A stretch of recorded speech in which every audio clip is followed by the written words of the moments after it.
तो कोई भी विद्यार्थी 7-5 का जवाब नहीं दे पाता था, लेकिन बाबा साहब जवाब देने को खड़े होते थे तो उनके जो शिक्षक थे उनको मना करते थे, बोले तुम जवाब नहीं दोगे। इतना भयंकर छूत था।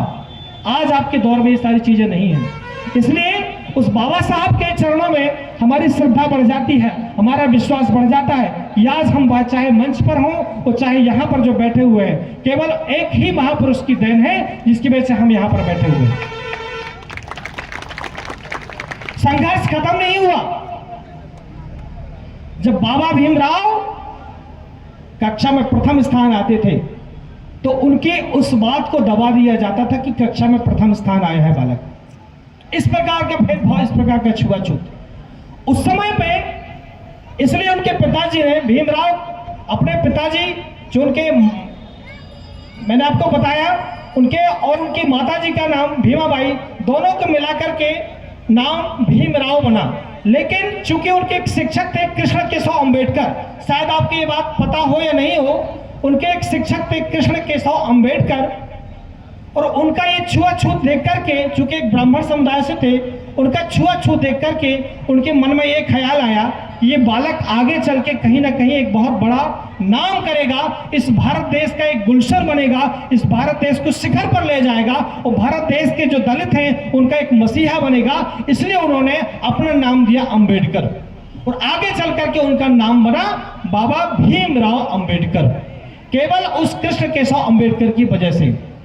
आगे चले जब बाबा, उन्होंने जब फर्स्ट डिवीजन में अपना इंटर पास किया, उसके बाद में जब कॉलेज पढ़ने गए, कॉलेज पढ़ने के लिए, कॉलेज पढ़ने के बाद में जब और विदेश जाने की बात आई, क्योंकि उनके पास इतना पैसा नहीं था विदेश जाने के लिए, तो उस समय पर उनकी मुलाकात कॉलेज टाइम पे एक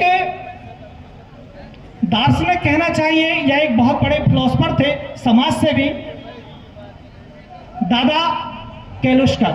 आपने दादा केलुस्कर का नाम सुना है क्या? दादा केलुस्कर का नाम सुना है आपने? नहीं सुना। दादा केलुस्कर वो समाज सेवी थे, वो अक्सर ये देखा करते कि कॉलेज में एक छात्र आता है और अक्सर एक पेड़ के नीचे बैठ जाता है और अक्सर किताबों को पढ़ता रहता है। तो दादा केलुस्कर ने पूछा कि बेटा आओ इधर, तुम क्या चाहते हो, क्या करना चाहते हो? तो उन्होंने कहा मैं पढ़ना चाहता हूँ। तो दादा ने उस समय उनको गौतम बुद्ध की जीवनी पढ़ने को दी। यकीन मानिए, गौतम बुद्ध की जीवनी पढ़ने के बाद में बाबा साहब का कभी भी कारवां रुका नहीं और लगातार पढ़ते गए। और यकीन मानिए कि वही बाबा साहब हैं जिनके पास 32 डिग्रियां हैं।